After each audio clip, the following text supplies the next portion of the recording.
সেই দিন যেই ফুল গাছগুলো এনেছিলাম সেই ফুল গাছগুলোই আজ সবগুলো টবেতে লাগিয়ে দেব, আর সেই ভিডিওটাই আজকে তোমাদের সঙ্গে শেয়ার করতে চলেছি। তো এটাও একটা পুরাতন ভিডিও, কারণ এই গাছগুলো অনেক দিন আগেই লাগিয়ে দিয়েছিলাম কিন্তু ভিডিওটা আপলোড করা হয়নি। তো আগেই তোমাদেরকে বলে দিচ্ছি যে এটা কিন্তু আমি আজ আপলোড করছি ঠিকই, কিন্তু এটা আমি অনেক দিন আগেই ভিডিওটা করে রেখেছিলাম আর অনেক দিন আগেই গাছগুলো লাগানো হয়ে গেছিল। তো হ্যালো এভরিওয়ান, আমি পৌলমি আজ চলে এসেছি আরও একটা ভিডিও নিয়ে। তো সবাই কেমন আছো? নিশ্চয়ই ভালো আছো। তো চলো বেশি না বকে ভিডিওটা শুরু করা যাক। তো এখন দেখতেই পারছো আমি সব টবগুলোর পেছন দিকে দুটো করে ফুটো করে নিচ্ছি। আগের টবগুলোরও আমি 3টে করে ফুটো করে দিয়েছিলাম, কিন্তু মা বললো এবারে 2টো করে ফুটো করে দিতে। তার কারণ 3টে করে মানে ফুটো যদি আমি করে দিই না, যখন জল ঢালি তখন মানে সব জলটা সঙ্গে সঙ্গেই বেরিয়ে যায়। তো সেই জন্যই আমি বড় টবগুলোর আর তার সাথে ছোট টবগুলোর দুটোরই কিন্তু দুটো দুটো করেই ফুটো করে নিচ্ছিলাম। তো দেখো আমি আজকে কিন্তু অনেক কটাই গাছ যেহেতু নিয়ে এসেছি আর টবগুলোও সেই জন্য অনেক কটাই আনতে হয়েছে। তো সব টবগুলো আগে থেকেই যদি আমি ফুটো করে রাখতাম ভালোই হতো, কারণ বিকেলে সমস্ত কাজ সেরে আমি ছাদে মা আমি প্রমাণ 3জনে এসেছিলাম গাছগুলো লাগাবো বলে। আর প্রমাণ সাথে থাকলে সব কাজ যে কত শান্তিতে আর ধীরে সুস্থে হয় সেটা নিশ্চয়ই তোমরা বুঝতেই পারছো। যাদের বাড়িতে ছোট বাচ্চা আছে তারা সবাই বুঝতে পারবে। তো প্রমাণকে আমি নিয়ে এসেছিলাম, ও তো বেচারা দিদুনের কাছে কিছুতেই থাকতে চাইছিল না। ও শুধু এসে সমস্ত গাছের পাতাগুলো ছিঁড়তে যাচ্ছিল, আর মা ওকে ধরে রেখেছিল যেহেতু ও এত ছটপট করছিল, শেষমেশ মা ওকে ছেড়ে দিয়েছে। তো আমি বললাম ঠিক আছে, আমার কাছে তো অনেকগুলো টব আছে, সেই টবগুলো ওকে দিচ্ছি, ও যাতে মানে ওগুলো নিয়ে খেলা করে। কিন্তু ও কিছুক্ষণ খেলার পরেই না গাছগুলো আবার ছিঁড়তে যাওয়ার চেষ্টা করছিল। তো ওকে আবার ধরে নিয়েছিলাম, মানে ওই করতে করতেই আমার সমস্ত টবগুলো ফুটো করা হয়ে গেছিলো। তো আমি ওকে কোলে নিয়ে নিয়েছিলাম, আর মা বলল ঠিক আছে তোকে আর কিছু করতে হবে না। তো আমি গাছগুলো লাগাতে শুরু করে দিই। কিন্তু আর কি হয়, আরও একটা কাজ ছিল যেটা আমি মানে প্রমাণের চক্করে ভুলেই গেছি। মা ঠিক কাঁচিতে করে না ভালো করে কাটতে পারে না ওই গাছগুলো যেটার মধ্যে আছে সেই বস্তা দিয়ে তৈরি করা কভারগুলো। তো সেইগুলো আমি আবার কেটে দিচ্ছিলাম, আর তখনও প্রমাণকে মায়ের কাছেই দিয়ে দিয়েছিলাম। তো সেই সময়টাতে আর ভিডিও করতে পারিনি, কারণ পেখম বলছি, প্রমাণ প্রচুর ডিস্টার্ব করছিল। আর পেখমও আসলে কিছু না কিছু করতো, কিন্তু ওকে পড়াতে আসছিল বলে ও কিন্তু নিচে চলে গেছিলো, পড়ছিল, আর আমরা 3জনে ছাদে চলে এসেছিলাম। একটু পরেই তোমরা ভিডিওটার মধ্যে দেখতে পাবে এই যে আমি প্রমাণকে কোলে নিয়ে শান্তি করে ভিডিওটা করছিলাম মা যখন গাছগুলো লাগাচ্ছিল।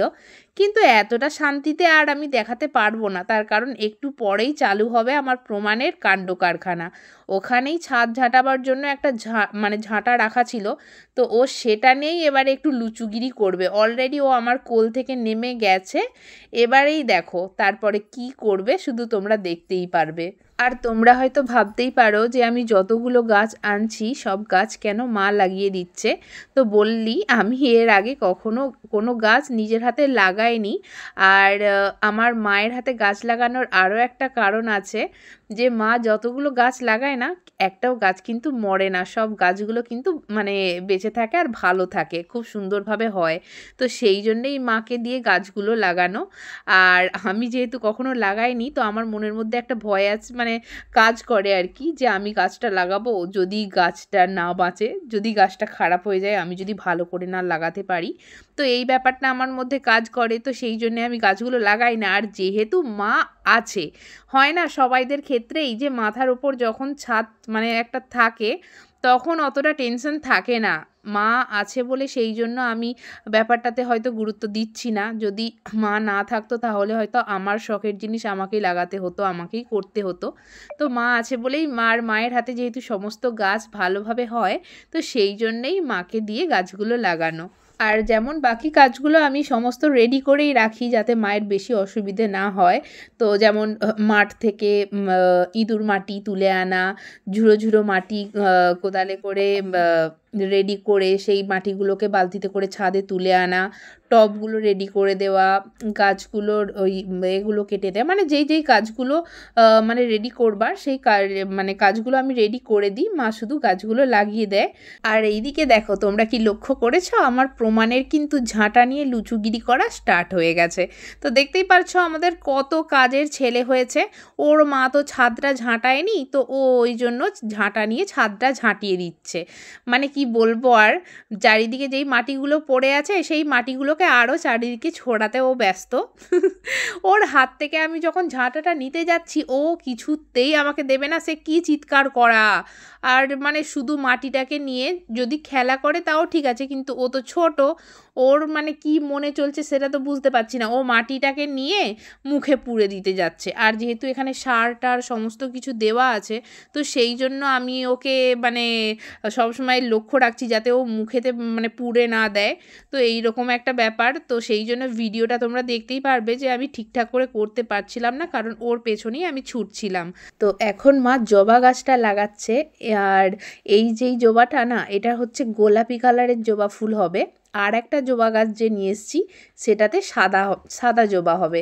তো আমাদের একটা সাদা জবার গাছ আছে, কিন্তু তার সাইডে না বড় বড় এত আম গাছ হয়ে গেছে যে মানে আম গাছের আওতায় গাছটা ঠিকঠাক মতো হচ্ছে না। তো মা আগের বর্ষাতে কি করেছিল জানো, কিছু ডাল ভেঙে না আমাদের একটা সাইডে হচ্ছে মানে লাগিয়ে দিয়েছিল আর কি, মাটি দিয়ে একটু করে দিয়েছিল।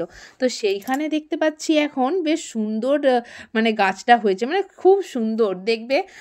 মানে কি বলবো, আমি আগে তো কখনো এরকম কিছু করিনি, তো বলতে পারবো না। তবে এখন যখন নিজের কোনো জিনিস একটা ছোট থেকে লাগাচ্ছি, তারপর যখন গাছটা হচ্ছে বাড়ছে, এত আনন্দ হয় না মন থেকে যে কি বলবো। প্রথমত এই ছাদ বাগান আমার, যখন দেখি গাছগুলো খুব সুন্দর হচ্ছে আর ফুল আরে হচ্ছে, কি যে ভালো লাগে আর কি বলবো। আর নিচে যে জমিতে গাছগুলো লাগিয়েছি না, সেই জমিতেও একটা জাম গাছ ছিল, তো সেটা আমি বুঝতে পারিনি। যেই মামা জমি পরিষ্কার করছিল, সে পরিষ্কার করার সময় ওই জাম গাছটা মানে দেখে বুঝতে পেরে গেছিলো, তো বললো এই জাম গাছটা থাক, এটা আর কাটবো না।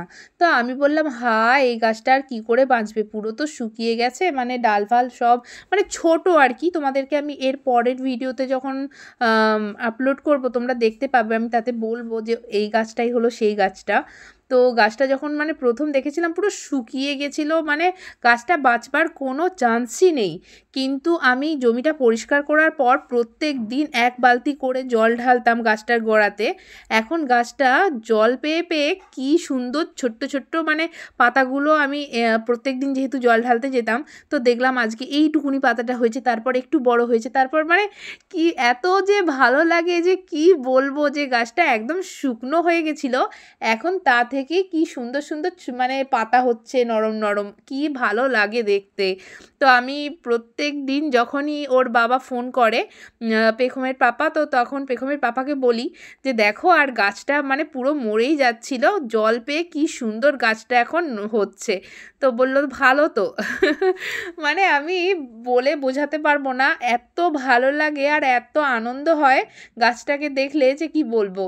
তো যেমন ওই গাছটাকে দেখলে আনন্দ হয়, তার সঙ্গে মানে আমার 3টে গাছ মানে লাগিয়েছিলাম, যতগুলো গাছ না তার মধ্যে যে 3টে গাছ, সেই 3টে গাছ কিন্তু লাগানো ঠিকঠাক মতো হয়নি বলে গাছগুলো পুরো শুকিয়ে গেছে। তো মানে আশায় আছি যে বৃষ্টির জল পড়লে, কারণ বৃষ্টির জল পড়লে অনেক গাছই দেখবে বেঁচে যায়, তো ওই গাছগুলোতে আমি এখনও রোজ জল ঢালি।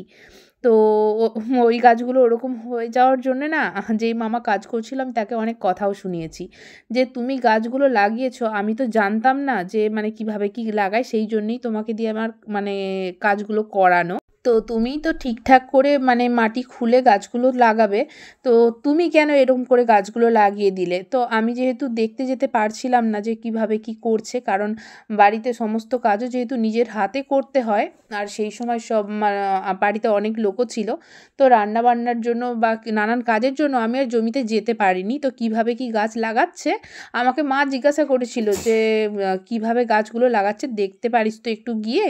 তো আমি বললাম যে আমি মানে যেতে তো সময় পাচ্ছি না, আর আমার যেই সময়ই মানে বাড়িতে কোনো কাজ থাকে কিছু থাকে সেই দিনই ওই মামা কাজে আসে আর কি, মানে এটা একটা কোইন্সিডেন্স।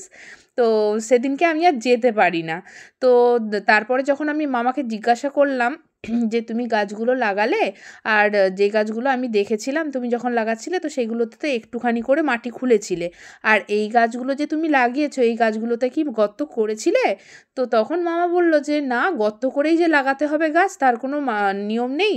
আর আমি হচ্ছে এই তো ভেলি কেটে দিয়েছিলাম, আর গাছের ওই যে মাটি শুদ্ধ যে ওই প্যাকেটটার মধ্যে থাকে গাছগুলো, ওই প্যাকেটটাকে কেটে ওই মাটি শুদ্ধ এমনি মাটির উপর বসিয়ে দিয়ে তার চারি সাইডে শুধু ওই চাইওয়ালা মাটিগুলোকে দিয়ে দিয়েছে, ঠিক আছে? তো এরম করে ওই গাছগুলোকে লাগিয়ে দিয়েছে।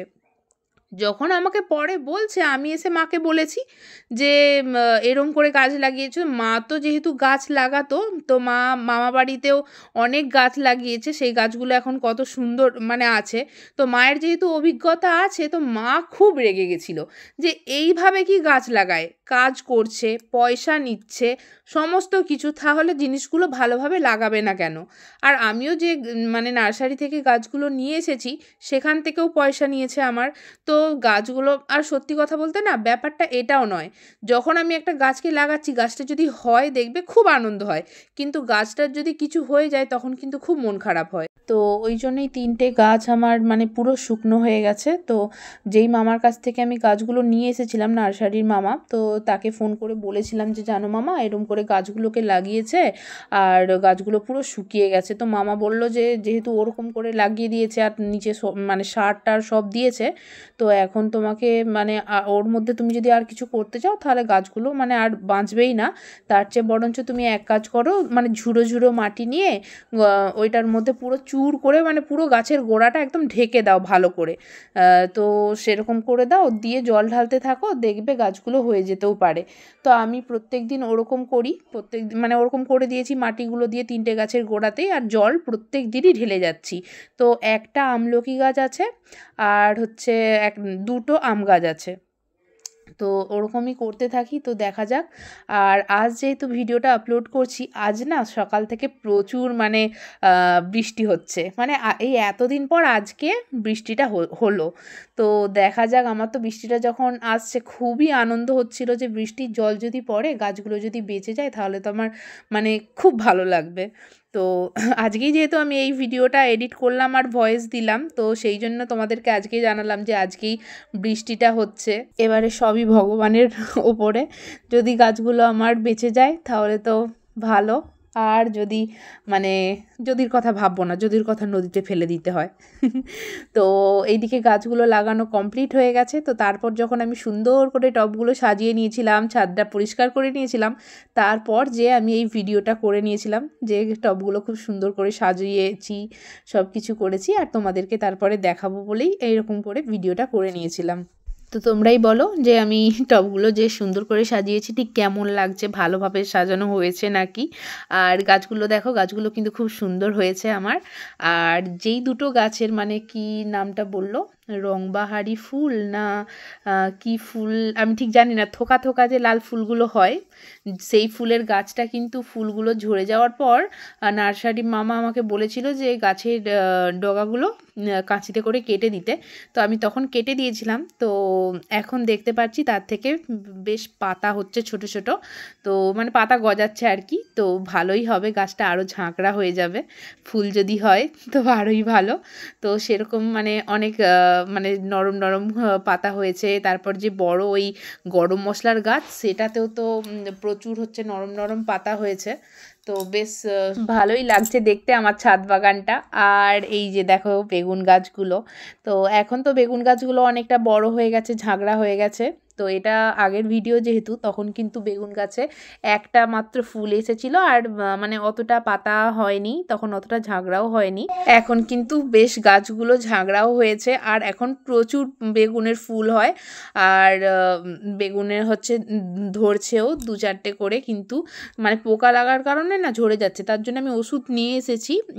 আজ তো বৃষ্টি হয়ে গেল, তো আজ আর ওষুধ দেওয়া যাবে না, আবার রোদ হোক একটু, মাটি খুঁচে বেগুন গাছেরই ওষুধ নিয়ে এসেছি সেগুলো হচ্ছে দিয়ে দেব। আর এটা যেহেতু আগের ভিডিও, তো এখানে কিছু কিছু জিনিস যেগুলো এখন দেখতে পাচ্ছ সেগুলো পরে আর দেখতে পাবে না। পরের ভিডিওতে যখন আমি আপলোড করব পরের ভিডিওগুলো, তো তখন আর দেখতে পাবে না। যেরকম এখানে এখন পান গাছ দেখতে পাচ্ছ, পরে কিন্তু আর পান গাছগুলো দেখতে পাবে না, কারণ পান গাছগুলো নামিয়ে দেওয়া হয়েছে। এই রিসেন্টলি নামিয়ে দিয়েছি। একটা হচ্ছে যেই জমিটা এই নতুন পরিষ্কার হয়েছে সেখানে একটা আম গাছ আছে, সেই আম গাছের গোড়ায় একটা পান গাছ লাগানো হয়েছে। আর একটা বাড়ির সামনে আম গাছ আছে, সেই আম গাছের গোড়ায় আর একটা পান গাছ লাগিয়ে দেওয়া হয়েছে। তো এই আমার ননদিনী আসছিল, তো সেই বলল যে বাড়ির মানে বাস্তুর উপরে বা এটা যেহেতু ছাদে লাগানো ছিল, তো এখানে নাকি পান গাছ লাগাতে নেই, আর পান গাছ সবসময় বাস্তুর নিচে লাগাতে হয়। আর পান পাতাও নাকি মেয়েদেরকে মানে বিবাহিত মেয়েদেরকে পান পাতা তুলতে নেই। তো এই নিয়মটা না আমি মা কেউই জানতাম না, তবে মা আমাকে মানে এই কথাটা শোনার পর মা বলল যে মেয়েরা পান পাতা মানে মেয়েদেরকে কখনো পান পাতা তুলতে দেখিনি, সবসময় ছেলেরাই পান পাতা তোলে। তো এই নিয়মটা জানতাম না যে বাড়িতে পান গাছ লাগাতে নেই, কারণ পান গাছটা মা নিয়ে আসলেও টবেতে মাটি আরে সব কিছু রেডি করে দিয়েছিল পেখমের পাপা, আর ছাদেই লাগাতে বলেছিল। তো সেই জন্যই মা ছাদে লাগিয়ে দিয়েছিল যে পান পাতা বেশ দেখতেও সুন্দর লাগবে, আর একটা বাঁশ ডগালিও দিয়ে দিয়েছিল যাতে ওইটা ধরে ধরে মানে বেয়ে বেয়ে ওঠে আর কি। তো সেই জন্যই মা ছাদে লাগিয়েছিল। তো তারপর যখন বোন বলল, তো মা বলল ঠিক আছে, যখন শুনলাম এরকম লাগাতে নেই তাহলে রেখে কী লাভ। আর যেহেতু বাড়ির সামনে গাছ আছে, যে গাছ নেই কোথায় লাগাবো সেটা কোনো ব্যাপার নেই, তো তাহলে লাগিয়ে দিলেই হয়। তো সেই জন্য মা পান গাছগুলো সব নামিয়ে দিয়েছে।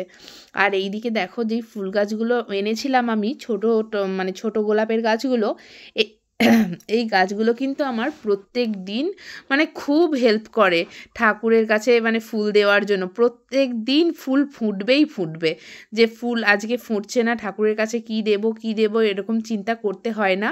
মা বলে প্রত্যেক দিন একটা দুটো করে হলেও আমার ভগবানের চরণে দেওয়ার জন্য ফুল আমার জুটে যায়। তো এই প্রবলেমটার জন্যই আমি ফুল গাছগুলো বিশেষ করে ছাদে লাগিয়েছি। তার কারণ মানে মাঝখানটায় না আমাদের রাস্তার ধারে অনেকগুলো ফুলের গাছ আছে, কিন্তু মা মানে 4:30 ঘুম থেকে প্রত্যেক দিন উঠে পড়ে, কিন্তু 4:30 সময় উঠে শাঁখ টাক বাজাতে বাজাতে হয়তো 5টা বেজে গেল। তো তখন যখন যে মানে দেখে তখন আর কোনো ফুল থাকে না। সবাই মানে অনেক ভোর থেকে উঠে, মানে নিজেদের গাছ হলে কি হবে, তো মানে সবাই আগে থেকে সমস্ত ফুল তুলে নিয়ে চলে যায়, আর আমাদের ভগবানের চরণে দেওয়ার জন্য একটাও ফুল থাকে না।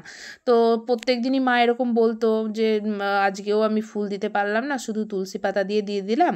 তো এরকম যখন ব্যাপার হতো, তো আমি বললাম ঠিক আছে দাঁড়াও, আমি টব নিয়ে আসি, আর আমি অনেকগুলো ফুলের গাছ ছাদেই লাগিয়ে দেব, তুমি ছাদ থেকে তুলে নিয়ে ভগবানের চরণে দিয়ে দেবে। তো সেই জন্যে আমার ছাদ বাগান তৈরি করা। ছাদ বাগানের প্রথম উদ্দেশ্যই ছিল এটা। আর ছাদেতে যখন ফুলের গাছগুলো থাকবে, টব থাকবে, দেখতে আরও সুন্দর লাগবে। কিন্তু আমার প্রধান কারণ ছিল এই ভগবানের কাছে ফুল দেওয়ার জন্য ফুল পেতাম না। তো সেই জন্যই আমার ছাদ বাগানটা তৈরি করা। আজ তোমাদেরকে বলেই দিলাম যে আমি ছাদ বাগানটা তৈরি করলাম ঠিক কিসের জন্য। আর এখন তো তোমরা দেখতেই পাচ্ছ শুধু ফুলেতে আর থেমে নেই আমার ছাদ বাগান, তার জায়গায় লঙ্কার গাছ, বেগুন গাছ, লাউ গাছ নানান ধরনের গাছ আমার এখন ছাদ বাগানের সদস্য হয়ে গেছে। তো এইদিকে দেখতেই পাচ্ছ আমাদের গোলাপ রানীও এসেছে, লাল গোলাপ, গোলাপি গোলাপ। তো এই 3টি গোলাপ আছে আমার ছাদ বাগানে, আর মানে বড় গোলাপ 3টে, আর ছোট গোলাপের তো 2টো, আর জবা গাছ 2টো, একটা গোলাপি জবা আর একটা সাদা জবা। তো এই ফুল গাছগুলোই আছে আমার। আর বাকি জানো আমার ছাদ বাগানে যে কয়েকটা নতুন গাছ এসেছে সেগুলো হচ্ছে শীতকালের মানে ফুল গাছ ওগুলো। তো 4টে গাছ না আমাকে ওই নার্সারি থেকে যে নিয়ে এসেছি এতগুলো গাছ, তার জন্য মামি আমাকে ওই 4টে গাছ এক্সট্রা দিয়েছে। একটা হচ্ছে গাঁদা ফুলের গাছ, আর 2টো হচ্ছে চন্দ্রমল্লিকা, আর একটা ওই কাগজ ফুল মতন ওরকম টাইপের গাছ। তো ওই 4টে আমাকে বলেছে তুই এগুলো নিয়ে যা, তোর ফুলের শখটা মেটা। তো চলো আজকের মতো ভিডিওটা এখানেই শেষ করছি। অনেকটা বড় হয়ে গেল ভিডিওটা, তোমরা দেখো সবাই, আর দেখে আমাকে কমেন্ট করো যে আমার ছাদ বাগানটা ঠিক কেমন হয়েছে। চলো আজকের মতো সবাইকে টাটা।